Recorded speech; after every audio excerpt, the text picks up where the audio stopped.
¿Se pusieron a pensar en el verdadero costo económico y geopolítico de mantener el status quo en el Atlántico Sur?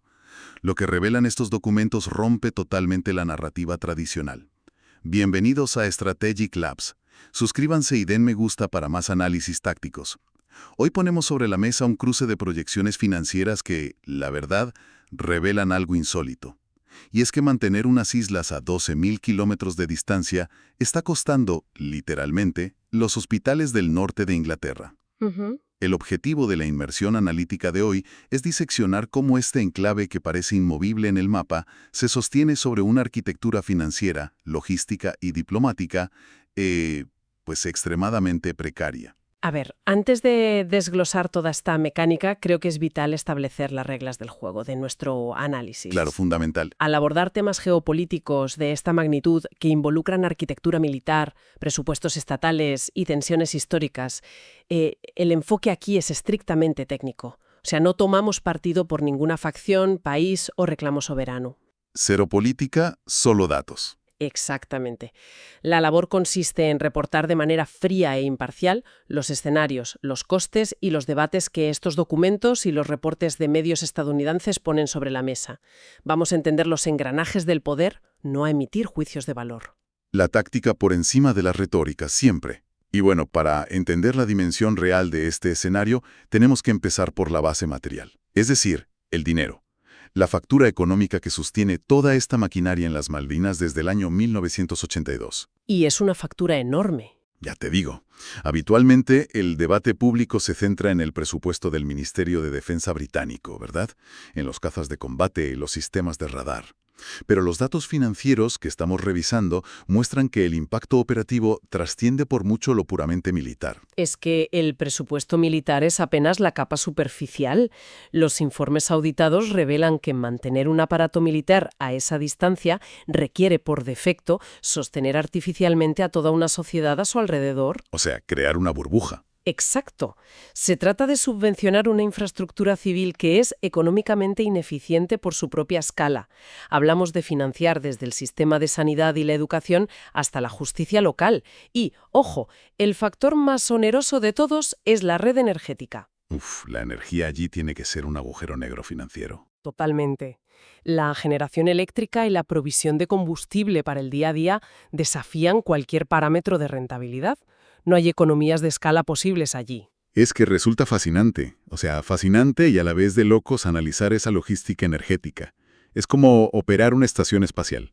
Esa es una muy buena analogía, sí. Claro, si el cable de suministro falla un solo día, toda la base pierde su operatividad. No hay una red continental a la que puedan conectarse. Cada litro de combustible para los patrulleros, el gas para cocinar, el diésel de los generadores, todo eso requiere una cadena ininterrumpida de fletes marítimos. Fletes constantes y carísimos, además. Exacto. Y esto hay que sumarle complicaciones técnicas que parecen de broma, pero encarecen la logística de forma brutal. Por ejemplo, en las Malvinas se conduce por la izquierda, igual que en el Reino Unido. Madre mía, el tema de los vehículos. Sí. Esto obliga a importar coches con el volante a la derecha y repuestos específicos cruzando todo el océano Atlántico en lugar de comprarlos en los mercados del continente que están ahí al lado. Es un sobrecoste absurdo. Y esa dependencia genera un escenario ideal para evaluar los números con dos métricas muy precisas que mencionan los documentos. Primero, el coste per cápita real. A ver, explícanos eso, porque los números que vi eran de locos. Pues la metodología de estos informes propone depurar el censo oficial. O sea, si se excluye a las tropas militares que están de paso y a los trabajadores temporales extranjeros, la población civil inglesa permanente es minúscula. Muy pequeña, ¿sí? Entonces, si tomas el total del gasto estatal destinado a las Malvinas y hablamos de defensa, logística, subvenciones civiles, y lo divides únicamente por esa pequeña cantidad de residentes, el coste per cápita anual alcanza cifras que no tienen parangón en ninguna otra parte del Reino Unido. Es un subsidio masivo. Masivo e invisible para la mayoría de los contribuyentes británicos. Y la matemática detrás de ese coste es asombrosa. Pero ahí es donde entra la segunda métrica, que para mí es la que realmente escuece en las arcas públicas. El coste de oportunidad. Claro, lo que se deja de hacer en casa. Exactamente. El dinero que se gasta en subsidiar esta especie de fortaleza de lujo a miles de kilómetros no sale de la nada, se recorta de los presupuestos nacionales. Si analizamos el volumen total de capital inyectado durante más de 40 años, la conversión e infraestructura tangible perdida dentro de Gran Bretaña te vuela la cabeza. Sí, los cálculos financieros traducen todos esos miles de millones de libras en bienes públicos muy concretos que hoy se echan muchísimo en falta en el Reino Unido. No son abstracciones. Hospitales, escuelas. Eso es, los informes indican que con ese capital acumulado se podrían haber construido y mantenido decenas de hospitales de alta complejidad, centros universitarios de trauma completos que requieren cientos de millones, y a esto súmale cientos de institutos de educación secundaria equipados con tecnología de punta. Y esto en un contexto actual bastante complicado, ¿no? Muy complicado. Es un capital que podría haber revitalizado por completo los servicios públicos en ciudades industriales del norte de Inglaterra, en Gales, o en los propios suburbios de Londres, áreas que, como sabemos, se enfrentan a recortes severos en sanidad y educación. Es un contrasentido táctico abrumador. O sea, imagínate ser un ciudadano de Manchester o de Leeds. Tienes dificultades para conseguir una triste cita médica. Ves cómo tu hospital local pierde camas. Y mientras tanto, el Estado está financiando fletes transatlánticos para mandar coches ingleses y combustible al otro lado del planeta. Es muy difícil de justificar políticamente si se expone de esta manera. Exacto, este coste social interno plantea un escenario de insostenibilidad a medio plazo. Pero bueno, incluso si asumimos que un gobierno decide sacrificar su sanidad interna para mantener esta proyección de poder, la viabilidad física de las islas depende del cordón umbilical más cercano. La logística regional. Eso es, la logística en Sudamérica. Y ese es, sin duda, el factor de riesgo más inminente, porque la geografía es la que es, e impone reglas muy estrictas. Las Malvinas no pueden sobrevivir logísticamente si dependen única y exclusivamente de una línea de suministro directo con Europa. Sería inviable, claro. Totalmente inviable. Dependen de manera vital de Sudamérica, específicamente de las conexiones con Chile, Brasil y Uruguay. Estos tres países son el soporte vital que evita que la economía del enclave colapse. Todo pasa por ahí, ¿no? Prácticamente todo.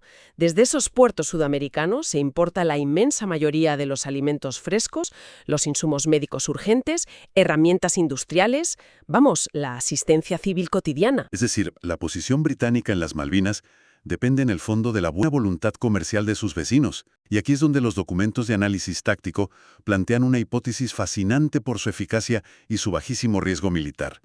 Un bloqueo promovido por Argentina. Pero un bloqueo comercial, ojo. Claro, no un bloqueo con buques de guerra que eso invocaría tratados de la OTAN y demás, sino un bloqueo estrictamente comercial y diplomático. ¿Cómo articularía Argentina esta maniobra sin disparar un solo tiro? Pues la mecánica que proponen los informes se basa puramente en incentivos económicos, nada de coerción bélica. El escenario proyecta a una Argentina usando su tremendo peso geopolítico y comercial en la región para negociar con Chile, Brasil y Uruguay. Para cortar el grifo. Exacto. El objetivo sería que estos países interrumpieran sus exportaciones y la logística directa con las Malvinas. Y para convencerles de que asuman esa pérdida de ventas, Argentina no apela a la simple hermandad regional, sino a la cartera. La compensación financiera directa. Eso es. Usando los mecanismos del Mercosur o acuerdos bilaterales, Argentina absorbería las compras canceladas. Pagaría ese diferencial para que las empresas brasileñas, chilenas o uruguayas no registraran ni un euro de pérdidas. Es un estrangulamiento táctico impecable, de verdad. Se subsidia el aislamiento. O sea, si se corta el suministro de verduras frescas o de antibióticos desde Montevideo o desde Punta Arenas, la administración de las islas tendría que triangular todo desde fuera de Sudamérica. Lo cual multiplica los costes de una manera brutal. Claro. El salto en los fletes aéreos y marítimos multiplicaría el gasto operativo y el coste de vida de una forma exponencial. Y toda esa nueva factura millonaria recaería sobre el mismo contribuyente británico que ya está sobrecargado. Y el impacto local sería inmediato. Ese incremento en la factura energética y alimentaria generaría un colapso en cascada de la economía civil en las Malvinas. Inflación pura y dura. Una inflación inmanejable. Sin una inyección masiva y urgente de fondos desde Londres, el coste de mantenimiento en un escenario de aislamiento comercial se volvería políticamente indefendible en el Parlamento. Pero a ver, yo me pongo en el papel de abogado del diablo. La economía del Reino Unido es una de las más grandes del mundo. Si Brasil o Chile se unen a un bloqueo de este tipo, la respuesta de Londres sería fulminante. Las famosas sanciones. Claro, Implementarían sanciones inmediatas, dejarían de comprar carne a Brasil, cobre a Chile o soja a Uruguay. Yo me pregunto, ¿no se desmoronaría este bloqueo sudamericano en semanas ante la presión británica? Bueno, esa es la reacción intuitiva, sí. Pero los documentos muestran un análisis profundo de los flujos comerciales que desarma esa idea. Las represalias británicas serían contraproducentes. Hay que entender por qué el Reino Unido compra allí. Por precios, supongo. Por optimización de precio, de calidad y de volumen. Si Londres decide aplicar sanciones unilaterales y bloquear esos productos sudamericanos, tiene que buscarlos en otros mercados globales. Y eso significa cadenas de suministro mucho más largas. Más largas, con tarifas más altas y probablemente menor calidad. Básicamente, el Reino Unido se estaría importando inflación a sí mismo. Aumentaría el precio de la cesta de la compra de su propia población y los costes industriales solo para intentar castigar a Brasil o a Chile. Es pegarse un tiro en el pie. Totalmente. Y a esto hay que añadir la asimetría brutal del peso comercial en la región. O sea, la integración de Argentina con Brasil mediante el Mercosur, sumada a los lazos con Chile y Uruguay, hace que la interdependencia allí sea colosal. Argentina es un gigante en ese barrio. Es un motor industrial y agrícola clave para ellos.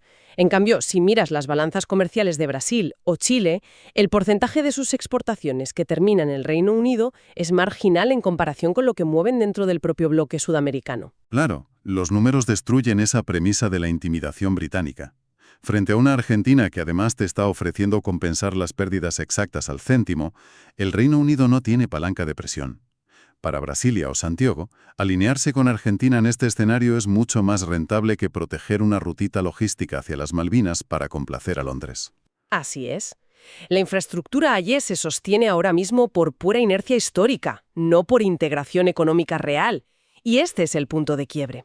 Si la ecuación financiera es tóxica para Londres y la logística es vulnerable a la diplomacia argentina, ¿qué queda? Queda el paraguas. Exacto. El único pilar que impide que la estructura colapse es el paraguas geopolítico, el apoyo militar y diplomático garantizado por Estados Unidos. Y aquí entramos en el tercer punto clave del análisis, porque incluso si Londres sacrificara su sanidad para pagar los fletes transatlánticos, todo asume que Washington les cubre las espaldas, pero resulta que los reportes recientes de la prensa y de los think tanks estadounidenses dicen que esa red de seguridad ya no es incondicional. Hay un cambio de paradigma profundo gestándose ahora mismo. O sea, estamos viendo un debate en Estados Unidos que hace 10 años sería ciencia ficción. Hay voces sugiriendo abiertamente que Washington debería retirar su apoyo histórico al Reino Unido y respaldar a Argentina en la recuperación de las Malvinas. Es un giro enorme, sí. Y para entenderlo hay que analizar cómo funcionan hoy las alianzas globales, que son puramente transaccionales. Y invencible. En la guerra del 82, la ayuda logística de Washington fue clave para la victoria británica. ¿Cuál es el detonante que ha fracturado esa relación especial al punto de que miren hacia Argentina? Pues, curiosamente, las fricciones no nacen en el Atlántico Sur, sino en Oriente Medio. Los reportes señalan que la causa es una divergencia de intereses frente a Irán. Ah, claro, el estrecho de Hormuz y toda esa zona. Exactamente. Estados Unidos necesita una coalición naval y diplomática muy cohesionada allí para presionar a Teherán. Pero el Reino Unido, por sus propios problemas políticos y su dependencia energética, ha mantenido una postura, digamos, ambigua. Se han puesto de perfil. Totalmente.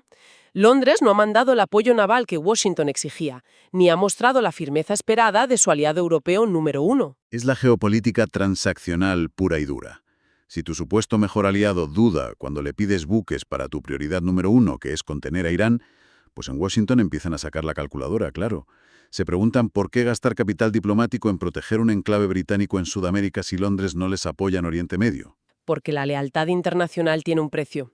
Y ante ese vacío británico, Argentina emerge en los análisis estadounidenses como el socio ideal. Qué interesante esto. Con sus nuevas directrices diplomáticas, Argentina ofrece justo lo que el Reino Unido escatima.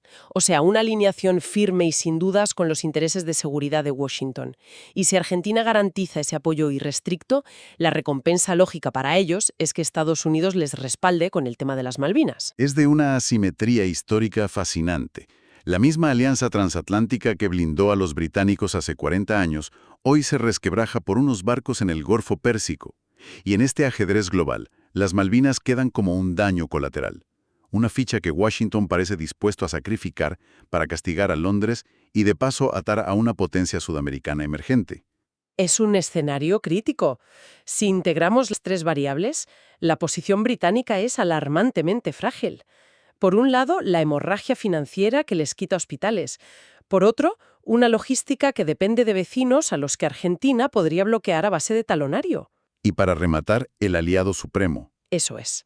El garante de seguridad occidental dudando de si vale la pena protegerles por su falta de apoyo con Irán. Todo confluye hacia una falla estructural inmensa, la base material, la logística y la diplomacia, erosionándose a la vez. Y esto deja a quienes nos escuchan con una reflexión táctica ineludible sobre la inercia de la historia. Totalmente. Si mantener este enclave es un déficit constante que castiga al contribuyente, si sobrevivir físicamente depende de la paciencia de unos vecinos que podrían ganar más bloqueándolo, y si la superpotencia global prefiere aliados que no titubeen frente a Irán, ¿qué pasará cuando un shock económico repentino obliga a todos a dejar la retórica y mirar solo la utilidad estratégica? La diplomacia basada en la pura inercia tiene fecha de caducidad. Esto es solo la punta del iceberg. Si quieren profundizar, busquen nuestro análisis completo en el canal. Nos vemos en el próximo episodio.